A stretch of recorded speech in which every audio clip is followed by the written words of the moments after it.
Hi guys, it's Miss Julianne coming to you with the Gail Borden Public Library at your home for some more sensory fun. Today we are going to explore how to make homemade shaker bottles. So you could buy a shaker bottle, or you can make some fabulous ones at your home from just pretty much anything you find around your house. This one I put some googly eyes in. It's really nice because it's really light, so it's good for any age child. So the supplies that you're going to need are whatever you decide to put inside of your shaker bottle. Your bottles, you can use any kind of bottles really. These are soda bottles that I have emptied out and then washed out. You could use water bottles. You could use those like little chugs that you have for milk. But those ones you won't be able to see what's shaking around inside. I like the clear bottles best because you get to hear and you also get to see, so you're hitting more senses there. You're going to need scissors to cut, your duct tape, and then I have a measuring cup because it might make it a little easier to get the things that I'm putting inside of my shakers in them. If you have a child that doesn't like loud noises, you could make a shaker bottle that really doesn't have much sound. You could take yarn, different colors of yarn, or paper, different colors of paper, and cut them up in little pieces and put them inside. They'd still get to shake and see the items kind of going around, but they wouldn't have a loud noise that would disturb them. So you could try that.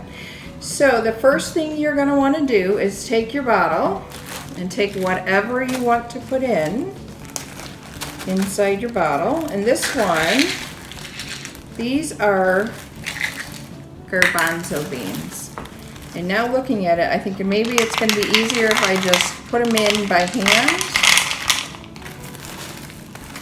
The measuring cup was not such a good idea. Okay. So, if you're going to have a shaker for a baby, you might not want to put too much in. For a toddler, you might want to fill it up a little bit more. It'll be a little heavier. So that's a good amount. Our other shaker, I have some colored scented rice. This is left over from one of our playtimes at the library. This is going to get messy, I bet.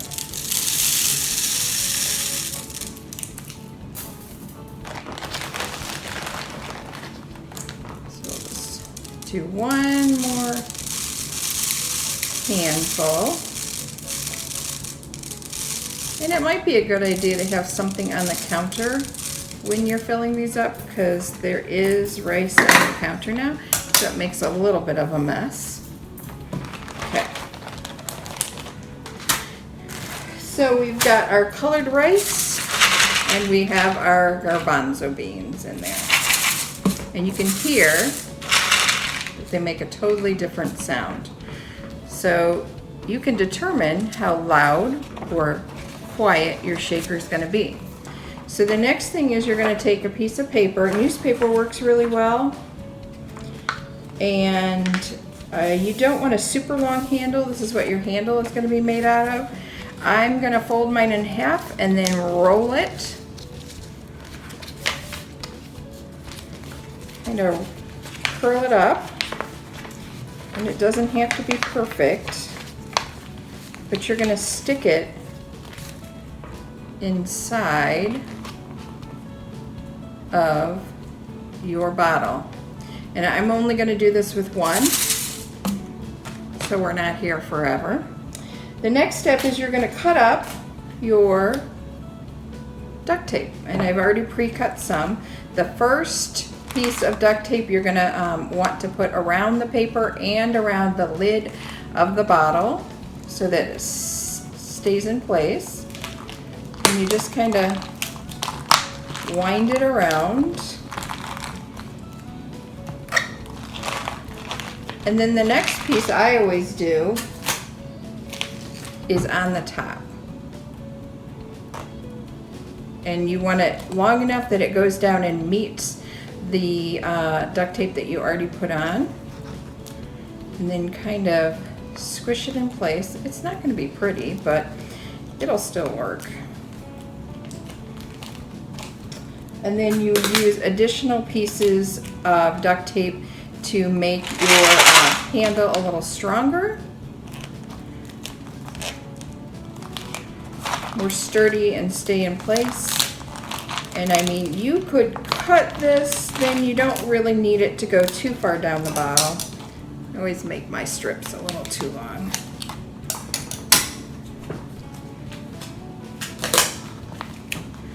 Just keep on going around and around with more pieces of duct tape until you have a nice and sturdy handle for your kids to grab onto. I usually use about probably 6 pieces of duct tape. Seems to make it really nice and strong. There is another way you can make the shaker bottles if you don't have duct tape at home or any kind of strong tape. But if you're going to do this method, I would recommend a little super glue or something to make the lid stay on real tight. You can just put the lid back on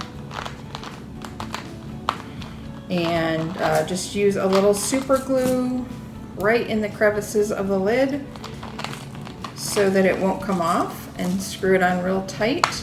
I'd wait a little bit then to make sure the glue is dry. And you can have your shaker just like that, or you can use your shaker with the handle. And you can use so many different things. Paper clips is a nice one. Pennies is nice, but it makes it really loud and heavy. We've got the googly eyes, rice, pretty much anything you can think of you could put inside your shaker bottle. So I hope you guys enjoyed learning about how to make a shaker bottle, and I'll see you next week for some more sensory fun. Bye guys!